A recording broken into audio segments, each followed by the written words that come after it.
Com cada 21 de març, aquest divendres es va celebrar el Dia Mundial de la Poesia.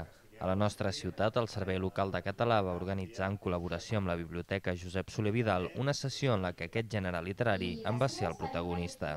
Es va fer un taller de poesia inicial on es va explicar al nombrós públic assistent alguns aspectes bàsics de la rima i la mètrica. Farem una explicació de la diferència entre una rima assonant i consonant, explicarem com es diuen quan rimen dos versos, quan són tres, quan són quatre, una mica, però tot molt senzill, a més ja ho porto preparat, quan és AABB, ABBA, te'n recordes de l'institut? Doncs tot això, i tu també, Covadonga, avui classe, però ho farem molt simpàticament i de manera molt lúdica, vull dir que és que segur que la gent quedarà contenta. Durant la sessió es va fer una lectura de poemes de Joan Vinyoli per tal de commemorar el centenari d'aquest poeta català.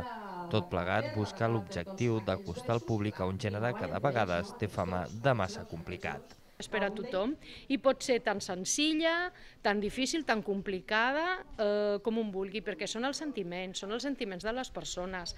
Avui tinc ganes d'estar contenta, tinc ganes d'estar una mica més introvertida. Sempre hi ha un poema al qual es pot recórrer i aquí a les biblioteques es pot demanar selecció de reculls de poemes, fàcils, menys fàcils, el que es vulgui.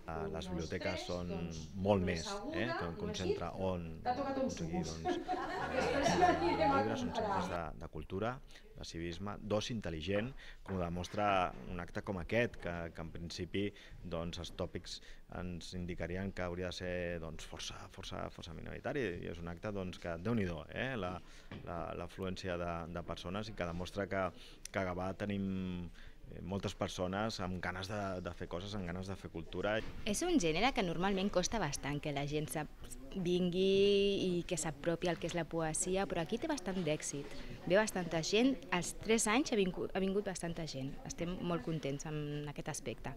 L'acte va acabar amb la lectura del poema commemoratiu del Dia de la Poesia, creat per a l'ocasió per la poeta Montserrat Abelló.